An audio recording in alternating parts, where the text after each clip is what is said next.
In class, the teacher lamented severe racial discrimination in America. I jumped up as if on caffeine, ready to rebut, bursting with confidence.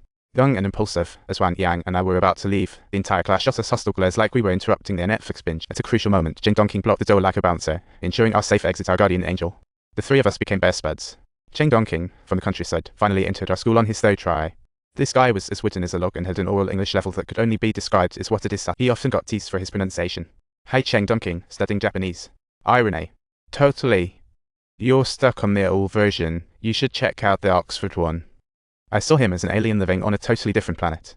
Little did I know, this rural kid would flip my life upside down. Days passed, and I noticed Cheng Dongking had a crush on Sume from the foreign language department. She was a total star, like she walked straight out of a movie. But Wan Yang disagreed, saying, love demands bold pursuit. With his encouragement, we helped Cheng Dongking court Sume amidst a series of comedic mishaps.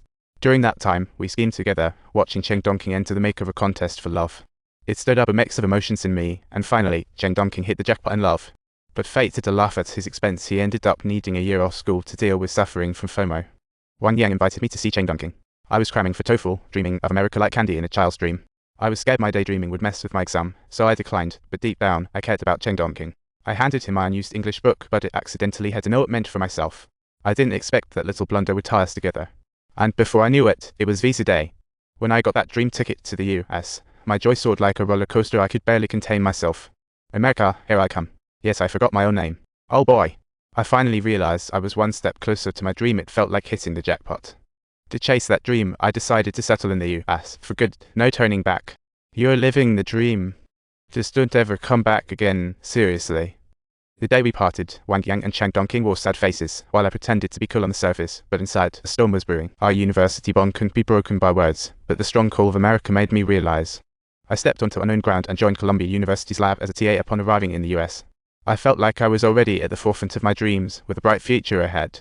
But reality hit me hard. Before long, I was replaced, losing this job that felt like a dream come true. Sorry, I don't understand. This doesn't concern your performance. We found someone from a Bail-Sai background. He seems a better fit. He's Chinese too. It takes a bio degree to keep the mice fed. At that moment, my world just crumbled to pieces. To survive, I had to swallow my pride and work as a barrister, dealing with customers' endless unique requests every day. Enduring their cool stares and petty grievances, I found myself asking, is this really my American dream?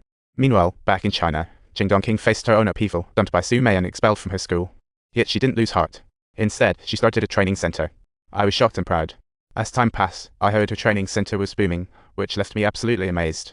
During my lowest days, I realized my ex wasn't really teaching piano. She was busy running a laundry delivery service. He said we came to America to do big things, Meng Xiaojun. What are we even doing here? At that moment, my belief shattered completely. It was pure disillusionment. I began to question my choices, and when I decided to return home, I was overwhelmed by disappointment and defeat. Back in Beijing, I found Cheng Dongking and Wan Yang driving a car. It broke my heart. Their lives had taken such a different turn. Seeing Cheng Dongking's thriving classes stirred a mix of emotions in me. Cheng Dongking invited me to give a talk for her students.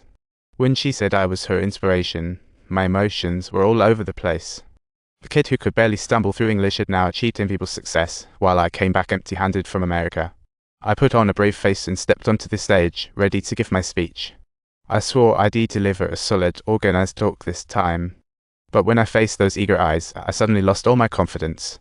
If I didn't show confidence, I felt completely exposed. Memories of me curling up in a rented room flooded back, and in the end, I hurriedly exited, feeling utterly ashamed. I wished I could just vanish into a hole. This familiar version of myself was just unbearable. Once, I was someone Cheng Dongking looked up to, and now I couldn't even deliver a simple speech. This disastrous talk gave me a severe case of speech phobia, and I vowed never to take the stage again.